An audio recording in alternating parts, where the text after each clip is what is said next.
Yeah, so the MLB died today. This is the Rich Report bringing you the richest content across entertainment. We're talking the potential death of baseball today. Yes, it might happen.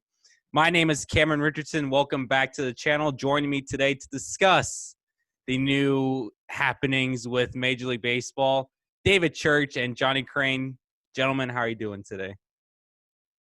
Doing good, man. Well, I would be doing better if I could actually watch my favorite sport and not have to listen to a back and forth play fight of what the deal is. So that'd be nice to actually watch baseball instead of having to watch grown men argue about certain things in a little passive aggressive bullcrap fighting. But it's whatever. It's fine. At least the brain trust is here to talk about this. You mentioned grown men, however, grown men is probably a nice saying. Hmm. More like billionaires, over 50 years old, Fair. millionaires. Boomer. Like David said, I wouldn't say that, but you're on the right track. Like David said, it's like we've all heard of the cliche. You see a train wreck coming from a mile away. You can't look away. However, baseball, like David, it's my favorite sport, and it's like you're watching a train wreck, and you know someone on that train, and you can't stop them, and you can't save them. That's how I feel right now. So we're gonna let Johnny sort of have the stage here first because he's been the most vocal guy about this in our Twitter group chats and all that. So Johnny, why don't you start with explaining what's really happening here in terms of the discussions both the owners and the Players Association have had, and then we'll let you rant and just let it all out about how you're feeling about baseball's current situation. Okay, so let's rewind the clocks back to when the coronavirus shut down all of sports, mid-March. March 12th is when everything pretty much shut down.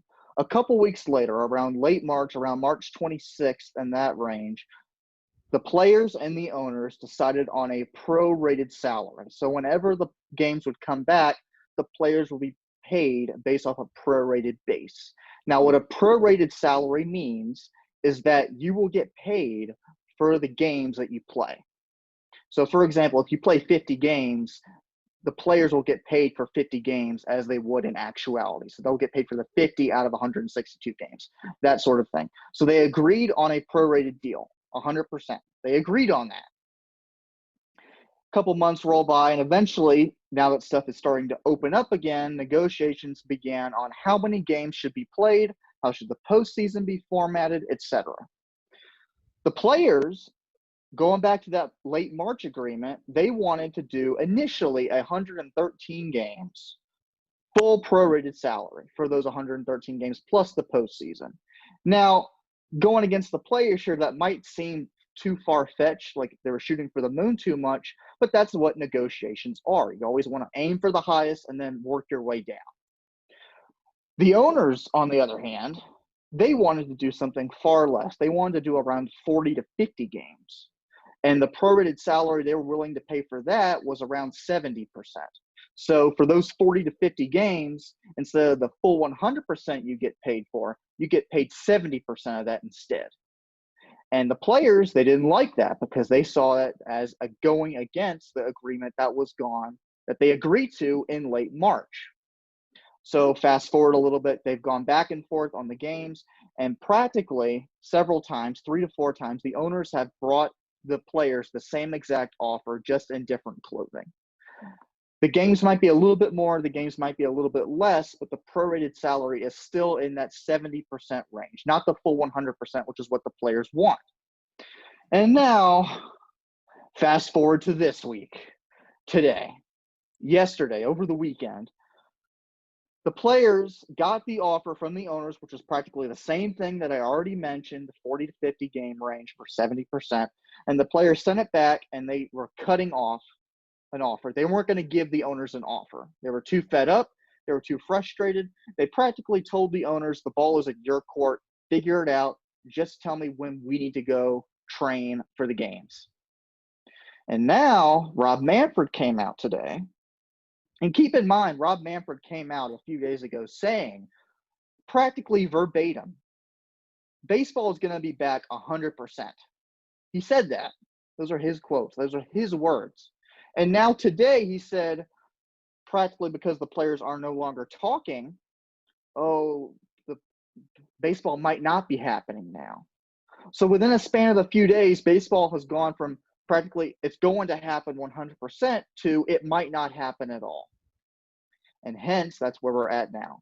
The players are at a standstill. The owners are steadfast in only wanting to pay a certain amount of the prorated salary, and they only want to do a certain amount of games. The trenches are dug in. Neither side wants to give up. The owners aren't giving the players a good enough negotiation. They're not giving them a compromise. They're just giving them the same offer over and over, and you have this standstill. And that's why it might be the death of baseball this year. Hold on. We got a statement from Tony Clark, who is the MLB Players Association Executive Director. His statement reads, and I quote, "Players are disgusted that after Rob Manfred unequivocally told players and fans that there would 100% be a 2020 season, he has decided to go back on his word and is now threatening to cancel the entire season. Any implication that the Players Association has somehow delayed progress on health and safety protocols is completely false. As Rob has recently acknowledged, the parties are very, very close. This latest threat is just one more indication that Major League Baseball has been negotiating in bad faith since the beginning. This has always been about extracting additional pay cuts from players, and this is just another day, another bad faith tactic in their ongoing campaign." A mess. That, to put it simply, it is literally a mess. The comparison of a train wreck is absolutely perfect, because this could not only affect just this year, it could affect next year, and it can affect the year after that, and it can affect the entire future of this sport. Because if they cannot figure this out, there will be issues. There will be no seasons. Not just one season, there will be no one season, there will be multiple no seasons. And this could really, really impact MLB. We've seen this so many times with the players' strike before, back in the 90s, where they didn't want to play. Now we're seeing it, but now we're seeing it where they do want to play, but the owners don't want to pay them what they're worth. That's exactly what's going on here, and it's disgusting. If you are an owner, your first priority should be, what do my players want? They're the reason I make all this money. They're the reason that I'm able to pay myself a fat check and become a millionaire. They're the reason they have what they have. They need to figure it out, be on the player side of the situation, and just get it over with. The NBA is already about to come back. We've seen issues with that as well, just based on the health issues, though. They figured everything out on the financial side. They figured everything out on what they need to do to get back there. Some of the NBA players their issues is with the health concerns. With MLB, they understand that health is first and foremost. They need to make sure that no one's getting infected, no one's getting sick. They need to be fine with that. But the owners don't want to pay them. It's disgusting. Just figure it out. And this literally could affect the entire – baseball's already been on the downside for years for so many different reasons. Rob Manfred being the top. Rob Manfred needs to go straight, flat out. He's not as bad as Bud Selig was, but he's a Bud Selig yes man who just got the job after Selig retired. So it's just a complete mess. Johnny, have you ranted yet? The floor is going to be yours, because when I get the floor again, it might He's be not giving it up. One. Once he gets the floor, it's done. Right. Johnny will end this show. He will burn it down. We'll let Johnny end this show, but the one thing, my biggest thing here is ever since Rob Manfred has taken over as commissioner of Major League Baseball, it has all been about taking the power away from the players. This is a culmination of power being taken away from the players. It started with these small, players can't wear this and wear that. And now with baseball at its core is all natural. It is all run by the flow of the players. Now, in recent years, we've tested out, let's implement this pitch clock and let's have, time and time constraints control the game, which has never been the case. And now, and since Manfred's wanted, I want more runs scored, I want more home runs, but I want shorter games. He's contradicted everything he's been trying to implement in baseball And now this is just a culmination of the players are sick and tired of being told, hey, you need to do this or you're not going to play baseball or you will suffer consequences, when the owners and the heads of baseball are not facing any consequences whatsoever. It's always the players' fault. It's never on anybody else. And this is just this is the result. And now we're looking at not just this year, but years and years of baseball not happening or being in a different sort of format. I want to add one more thing before Johnny burns this whole thing down. This has been egging on. This has just been building and building and building to this point ever since Manfred became commissioner. Here's the thing. We wouldn't be in this situation if Manfred didn't do all those things to not only try to improve – everything he's done to improve the game has made it 10 times worse. Because if baseball could be on the level of NBA and NFL if they just marketed themselves. This is a huge issue that so many people have just looked past. Like everyone's saying, oh, why is baseball not looked at? Because this is why. You go to anybody who's not even a sports fan and say, who's the top NBA star right now? They probably say LeBron James or anybody because they're more recognizable. You say the same thing for NFL. They'll say Tom Brady. It's just they market their players and they market themselves. NFL and NBA lets them market themselves. MLB, if you try to stand out, you are vilified. We saw it with Tim Anderson. He saw some emotion last season and he got shut down for it. Their whole slogan of "let the kids play" didn't let them play. Just let them play. If you wanted to have that slogan, make it real. With TV blackouts where you can't see all the games that you're able to, with marketing and creativity where you can't wear this or that, you can't show some emotion. It's disgusting. And it's an old tactic for an old man sport, and it's an old thought process that needs to change. You want to pander to young audiences? Don't look boring.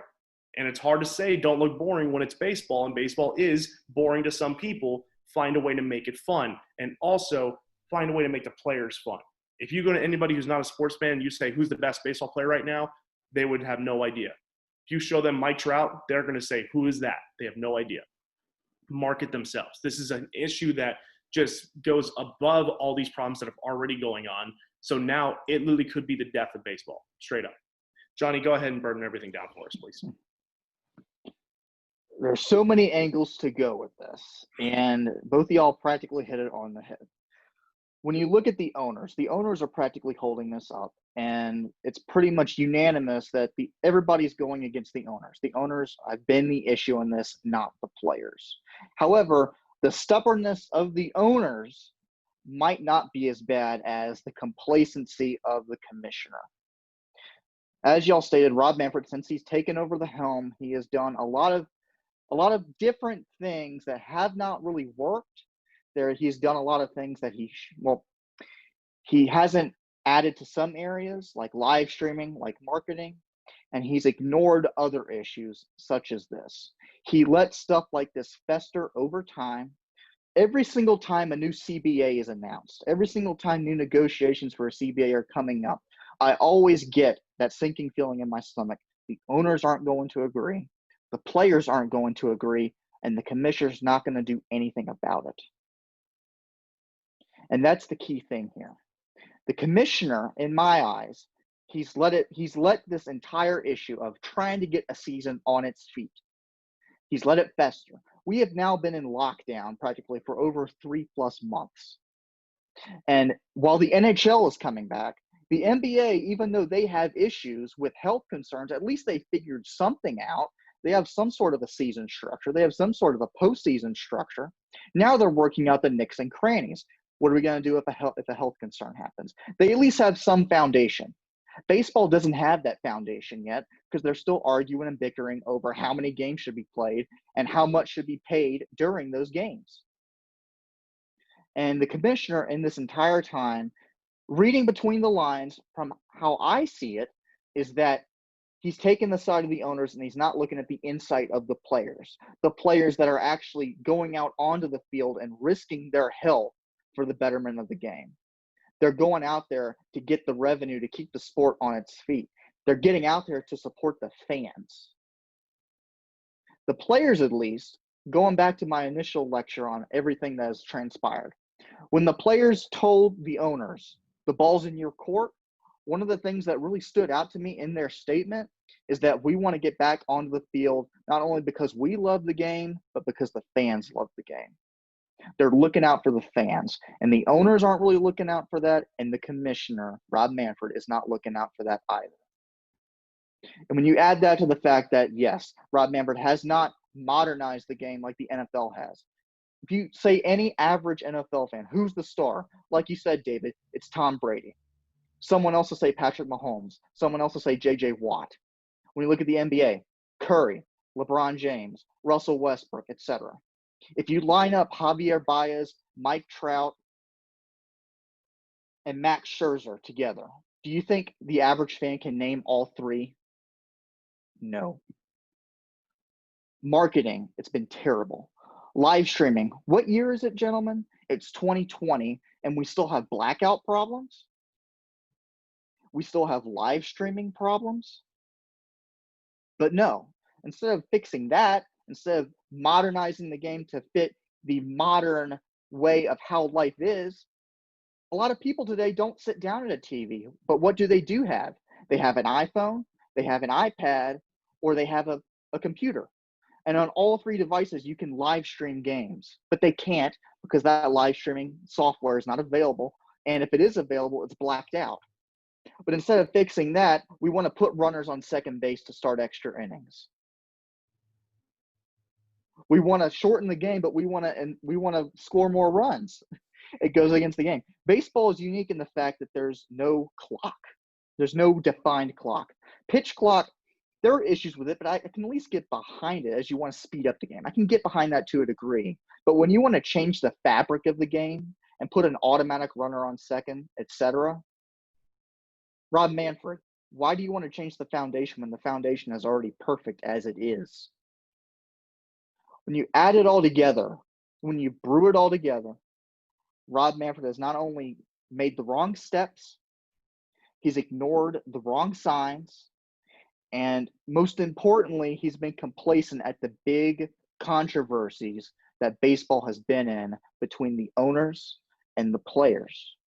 And now, not only short term will it hurt the sport because there might not be a season this year, but long term, you're going to lose more fans. At least in 1994, you had half a season.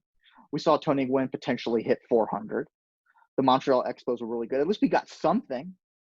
But in 2020, we might get nothing. What do? Cry. I don't know. Cry. I don't know. You can cry. But I can tell you what you can't do. You can't be complacent. You have to nip the bud on the head and tackle it head on. And I don't think Manfred has done that in the professional way that I think a Major League Baseball commissioner should do. So MLB just got craned. So that was hot. That was spicy. Dang. Yeah, I mean, your options are, okay, you go back to negotiations, or second is that if the players don't drop the claims and they just will wait for Manfred to announce the start of the season, we're not going to get baseball because Manfred doesn't want that on him. He doesn't want he doesn't want to take any responsibility. That's the big problem here. Nobody wants to take responsibility. The players don't, the owners don't, the guy sitting in the back just watching, eating popcorn while the owners and players go at it. Just, now we might not play baseball because y'all can't agree to anything. Well, then I guess we're not going to play baseball then. And that's the problem right there. It's the fact that you have two options. I mentioned it to you two earlier, but to the entire crowd out there, there's practically two options. Number one, the players drop the grievance because what the players want is they want the owners to implement a season so that way the players can file a grievance saying they went against what we agreed to back in March. So you have two options. Either one, you drop the players drop the claims, you play a season, but the problems are still there.